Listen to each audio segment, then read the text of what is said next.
অগণিত মানুষের শ্রদ্ধা ও ভালোবাসায় সিক্ত হয়ে অনন্তের পথে পা বাড়ালেন বাংলার গণমানুষের অধিকার আদায়ের আপসহীন নেতৃত্বের প্রতীক বেগম খালেদা জিয়া। অনবদ্য এই নেতার শেষ বিদায়ে জনসমুদ্রে পরিণত হয় সংসদ ভবন প্রাঙ্গণ। শোকাতুর জনতার স্রোত দক্ষিণ প্লাজা, মানিক মিয়া অ্যাভিনিউ ছাড়িয়ে যায় মিরপুর, কল্যাণপুর, ধানমন্ডি ৩২ নম্বর ও কারওয়ান বাজার সহ বিস্তৃত এলাকায়। মায়ের মৃত্যুতে দেশবাসীর দোয়া চান বিএনপির ভারপ্রাপ্ত চেয়ারম্যান তারেক রহমান।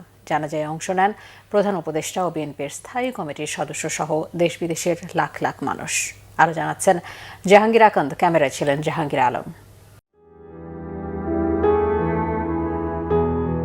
বেগম খালেদা জিয়া বিস্ময়কর এক ঐতিহাসিক অধ্যায়, এক নিঃসঙ্গ শেরপা, স্বাধীনতার সার্বভৌমত্বের অনন্য প্রতীক, গণতন্ত্র আর মানুষের অধিকার আদায়ের সংগ্রামী এ দেশনেত্রীর অনন্তকালের পথে মহাকাব্যিক বিদায়। লাল সবুজের পতাকা মোড়ানো অ্যাম্বুলেন্সে গণতন্ত্রের পথিকৃৎ বেগম খালেদা জিয়া। ইতিহাসের বর্ণাঢ্য এ গুণীকে বহনকারী অ্যাম্বুলেন্সটি মানিক মিয়া এভিনিউতে পৌঁছার আগেই সেখানে জমায়েত হন লাখো জনতা। দেশের জন্য আজীবন লড়াই করা প্রাণপ্রিয় নেত্রীকে শেষ বিদায় জানাতে শীত উপেক্ষা করে মানিক মিয়া এভিনিউতে জড়ো হন অগণিত মানুষ। দেশের বিভিন্ন প্রান্ত থেকে আসা সাধারণ মানুষের আবেগী ঢলে জনসমুদ্রে পরিণত হয় জাতীয় সংসদের দক্ষিণ প্লাজার আশপাশের কয়েক কিলোমিটার এলাকা। বেলা ২:৩০টায় নামাজে জানাজা শুরু হওয়ার কথা থাকলেও নেতাকর্মীদের আবেগঘন বিদায়ের মুহূর্তে ছুঁয়ে যায় ৩টার মাইলফলক। জানাজা শুরুর আগে বেগম জিয়ার বর্ণাঢ্য জীবনের স্মৃতিচারণ করেন বিএনপির স্থায়ী কমিটির সদস্য নজরুল ইসলাম খান। এ সময় মায়ের জন্য দেশবাসীর কাছে দোয়া চান বেগম জিয়ার একমাত্র উত্তরসূরি বিএনপির ভারপ্রাপ্ত চেয়ারম্যান তারেক রহমান। আমি মরহুমা বেগম খালেদা জিয়ার বড় সন্তান তারেক রহমান। আমি আজকে এখানে উপস্থিত সকল ভাইয়েরা এবং বোনেরা যারা উপস্থিত আছেন,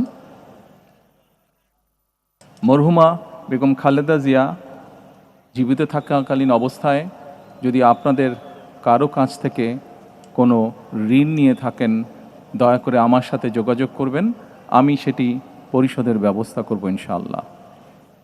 একই সাথে উনি জীবিত থাকাকালীন অবস্থায় ওনার কোনো ব্যবহারে, ওনার কোনো কথায় যদি কেউ আঘাত পেয়ে থাকেন, তাহলে মরহুমার পক্ষ থেকে আমি আপনাদের কাছে ক্ষমা প্রার্থী।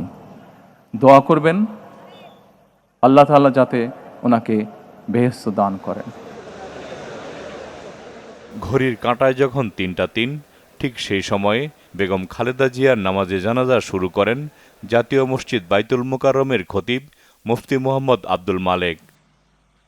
আল্লাহু আকবার। জানাজা শুরুর মুহূর্তে কয়েক কিলোমিটার এলাকা জুড়ে নামে পিনপতন নীরবতা। মুহূর্তের জন্য যেন থমকে গিয়েছিল সময়, যে সময়ে প্রধান উপদেষ্টা ডক্টর মোহাম্মদ ইউনুস এবং বেগম খালেদা জিয়ার বড় সন্তান তারেক রহমান সহ গোটা জনসমুদ্র মিলেছিল নিবিড় প্রার্থনায়, যেখানে শরিক হন ৩ বাহিনী প্রধান, বিভিন্ন দেশের কূটনীতিক এবং দলের স্থায়ী কমিটির সদস্য সহ বিভিন্ন দল মত পথের অগণিত মানুষ। আসসালামু আলাইকুম ওয়া রাহমাতুল্লাহ। আসসালামু আলাইকুম ওয়া রাহমাতুল্লাহ। নামাজে জানাজার পর বেগম খালেদা জিয়াকে বহনকারী লাল সবুজের পতাকায় মোড়ানো অ্যাম্বুলেন্সে শুরু হয় শেষ যাত্রা। অনন্তকালের সেই যাত্রা গিয়ে মিশে শেরেবাংলা নগরে, যেখানে শায়িত আছেন শহীদ প্রেসিডেন্ট জিয়াউর রহমান। সেখানেই বড় ছেলে তারেক রহমানের শেষ স্পর্শে চিরনিদ্রায় শায়িত হন গণতন্ত্রের পথিকৃৎ বেগম খালেদা জিয়া। বিদায় বেগম খালেদা জিয়া, বিদায় কোটি জনতার প্রাণের স্পন্দন। সবাইকে সুখ সাগরে ভাসিয়ে চিরবিদায় নিলেন বিএনপি চেয়ারপারসন বেগম খালেদা জিয়া। গণতন্ত্র মানুষের অধিকার আদায়ে বেগম জিয়ার যে সংগ্রাম, তা বাংলাদেশের ইতিহাসে স্বর্ণাক্ষরে লেখা থাকবে। জাহাঙ্গীর আকন্দ, বাংলাভিশন, মানিক মিয়া এভিনিউ, ঢাকা।